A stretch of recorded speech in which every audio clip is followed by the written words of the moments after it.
পাকিস্তানের বিরুদ্ধে একতরফা আগ্রাসন চালিয়ে ৬টি যুদ্ধবিমান হারিয়েছে ভারত, এমন দাবি করেছে পাকিস্তানের প্রভাবশালী সংবাদ মাধ্যম জিও নিউজ। ক্ষেপণাস্ত্র হামলায় ব্যর্থতা ও সামরিক ব্যর্থতার পর এবার কূটনৈতিক কৌশল গ্রহণ করেছে নয়াদিল্লি, এমনটি বলা হয়েছে প্রতিবেদনটিতে। জিও নিউজ জানায়, যুদ্ধ পরবর্তী পরিস্থিতি সামাল দিতে ভারতের গঠন করেছে ৭টি সংসদীয় কূটনৈতিক প্রতিনিধি দল। এসব দলে দেশটির প্রধান রাজনৈতিক দলের সদস্যরা রয়েছেন।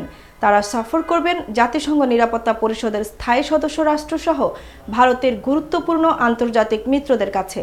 এই কূটনৈতিক তৎপরতার মূল উদ্দেশ্য হচ্ছে সম্প্রতি চালানো অপারেশন সিঁদুর নিয়ে ভারতের অবস্থান তুলে ধরা এবং আন্তর্জাতিক মহলে নিজেদের দৃষ্টিভঙ্গি ব্যাখ্যা করা। এছাড়া প্রায় ৭০টি দেশে সামরিক ও প্রতিরক্ষা সংশ্লিষ্ট প্রতিবেদনের উদ্দেশ্যে আলাদা ব্রিফিং আয়োজন করার পরিকল্পনাও রয়েছে ভারতের।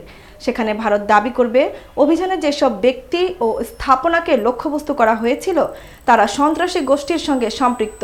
প্রতিবেদনে আরও বলা হয়, ভারত এই দাবিকে জোরদার করতে উপস্থাপন করবে স্যাটেলাইট চিত্র, গোপন যোগাযোগ, গোয়েন্দা প্রতিবেদন ও কারিগরি তথ্য। এসব তথ্যের মাধ্যমে কাশ্মীরের পেহেলগামে সাম্প্রতিক হামলার সঙ্গে লস্করি তৈয়বা ও দ্য রেজিস্ট্যান্স ফ্রন্টের মতো গোষ্ঠীর সম্পৃক্ততা দেখানোর চেষ্টা করবে ভারত। জিও নিউজ দাবি করে, সামরিক পরাজয় ও আন্তর্জাতিক চাপের মুখেই পড়েই ভারত এই কূটনৈতিক প্রচারে নামতে বাধ্য হয়েছে।